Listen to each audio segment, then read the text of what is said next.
Live look at Washington this morning, which is definitely paying attention to what's happening across the country today. Welcome back to the most news in the morning. Washington's watching as voters go to the polls today. And while the primaries are in just a handful of states, the ripple effect could be felt nationwide. Voters are mad. We know that. And that could mean open season on incumbents. I'm joined now by senior political analyst for CNN and Republican strategist Ed Rollins. And with us from Washington, Democratic strategist Kiki McLean. Good morning to you, Kiki. And Ed, I want to start with you first. The ad that has really just rocked this race down in Pennsylvania between Arlen Specter and Joe Sestak. Let's talk about that for a few moments. But first, let's watch this ad because people are saying that, you know, this could knock Specter right out of this primary. My change in party will enable me to be re-elected. For 45 years, Arlen Specter has been a Republican politician. Arlen Specter is the right man for the United States Senate. I can count on this man. Now, Arlen Specter is 80 years old. Up until he was 78 or 79, he was a Republican. Joe Sestak is making note of that throughout this campaign, and that ad is just devastating. I mean, you're a lifelong political strategist. What's your take on that ad and its effect on this race? It is devastating. It's put the Admiral back in this race. It has reminded people what an opportunist Specter has been. Specter would not have shifted if he thought he could have won a Republican primary, but he's always been an opportunist. He was our burden for many, many years. He's now the Democrats' burden, and after today, he may not be anybody's burden. And Kiki, down in Washington, I mean, what is your take on this to see two Democrats going at it this way? This is not good news for Arlen Specter to have this ad not only playing in Pennsylvania but across the country. As you know, we have to play it. Obviously, it's an issue. It's a legitimate news issue, but it's not good for Arlen Specter. No, there are two things as a campaign manager or staffer I don't want the night before a primary fight. And one is that ad, and the second is 16% undecided going into the election day. Now, look, I'm all in favor of if somebody wants to be a Democrat, I got a tent that's welcome. Come on in. We want you in here. But the fact of the matter is Arlen Specter has not had a bed of political support for him anywhere in the state. He was at risk last time he won. It took a lot of muscle to get him across the line. He had a serious primary challenge as a Republican. So it's no shock here that that Admiral Sestak has done what he's done, has made the case that he's made, and he's actually developed a base of political support. So but Arlen Specter likes to point out. Arlen Specter likes to point out that if it weren't for Arlen Specter, you might not have had the stimulus passed, and you might not have had health care reform passed. So Arlen Specter seems to be saying to Democrats, "Hey, you owe me one."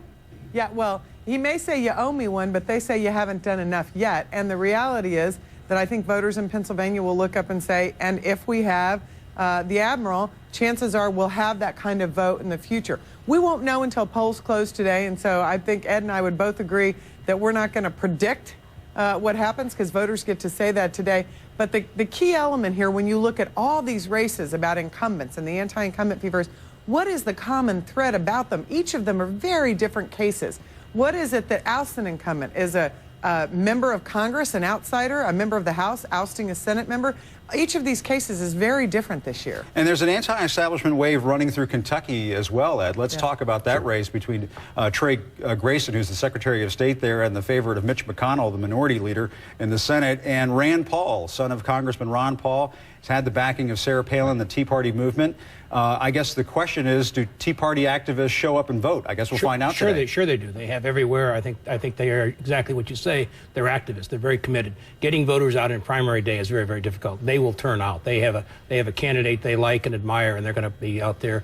Mitch McConnell obviously is a man who leads our party in Washington, but that doesn't translate into votes back in Kentucky. And Kiki, are you licking your chops thinking that Rand Paul is going to win this primary? Because some are saying he's going to be a tougher candidate in the general election. Well, here, I think he'll be tougher in the general election, but here's what's interesting about primaries, and Ed puts his finger on it. In a primary, in a non-presidential year, turnout is so hard to move that what's almost more important in this point is the field game. These are the kinds of elections where running an operation on the ground and making sure your voters turn out can have a real impact because the numbers are so low, just the right move in your field operation can make the difference. What does that translate to if Rand Paul's able to pull that off in a primary? What does that translate to the general? Kentucky's going to be a hard place for Democrats, but there's a history there and we can fight for it. And does that mean that the Tea Party's in charge and the Republican Party Or is that's reading too much into this? That's one reading primary? too much into it. They're a factor. Obviously, it's going to take a lot of Republicans to turn out to elect a Republican in Kentucky and in Pennsylvania and elsewhere, and they will, I think, in the fall. And quickly in Arkansas, you have to say that the Tea Party movement right now is providing the intensity, if not the leadership, for the Republican Party. Let's quickly and labor is on the Democrat side.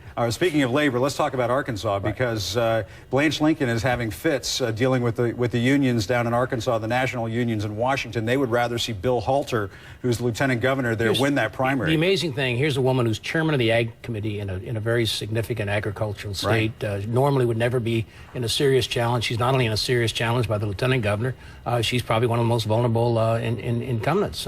So I think she's the poster child for what people don't like about Washington. And very quickly, go ahead. I want to ask one other quick question, if I can sneak it in. Yeah, I just want to point out that this is a great example of, is Bill Halter really an outsider that unseats an incumbent, or does Blanche Lincoln really have enough support in the state in the years and the other positions she's taken? And I think she'll probably pull that out today. And Ed Rollins, is Richard Blumenthal in Connecticut done, yes or no? I think he is. I think the veterans are going to be appalled. Anybody who misrepresents their record in Vietnam it's a kind of a death knell.